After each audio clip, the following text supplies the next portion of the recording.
you've got the Bible there. If you go to 1 Timothy chapter 3, yes, verse 4, there's a discussion of a man presiding over his household, having his children in subjection. Now, what does that mean? That's a very good question, Your Honour. Biblically speaking, the word subjection infers respect and a willingness to comply with direction. It does not... Your Bible then provides a reference back to Ephesians chapter 6, verse 4. That is correct.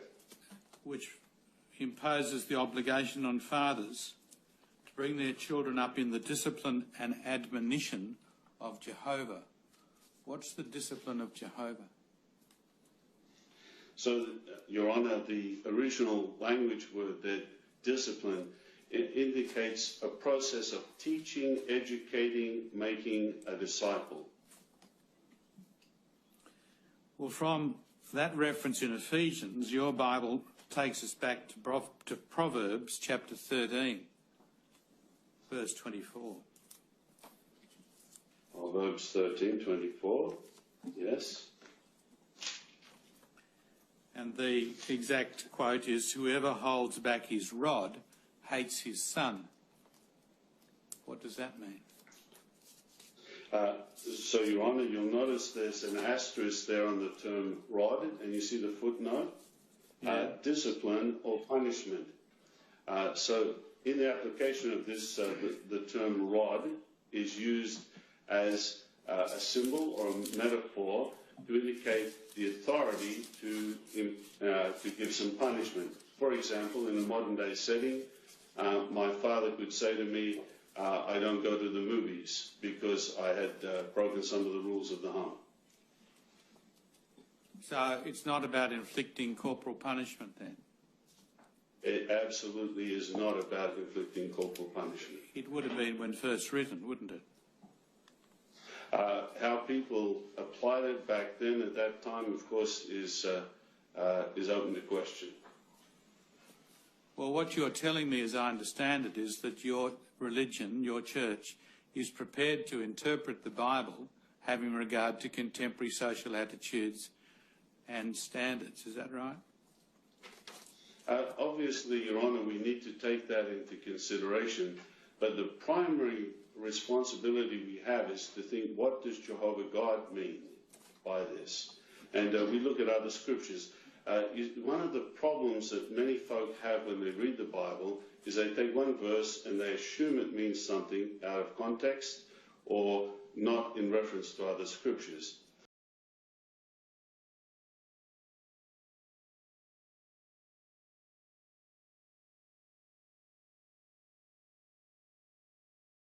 So, for our understanding, Jehovah has said that children should be raised in a loving environment. Jesus was raised in such an environment. Well, I've taken you to the way your own church constructs the biblical references, which, as we've noticed, takes us back to Proverbs. Correct? That is correct. But what you've given us is the understanding which your church now has about how that's to apply in contemporary society. Is that right? That's a good question. Obviously, I can only speak about what we understand this to mean now, but I would argue the case that even back in ancient times, God did not have in mind for children to be beaten up in a bad way. Does your church accept corporal punishment of children? Our church accepts the family arrangement and expects that parents have the responsibility to discipline and raise their children. That doesn't answer my question. Do you accept corporal punishment? In our literature, I think you'll see time and time again, we've endeavoured to explain that here, discipline is referring to more a mental point of view. not I corporal regret to punishment. tell you, you're still not answering my Oh, sorry. question.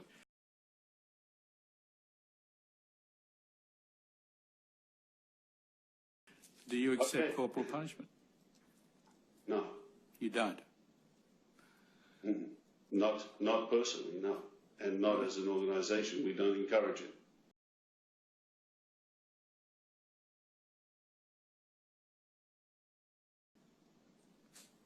But do you prohibit it?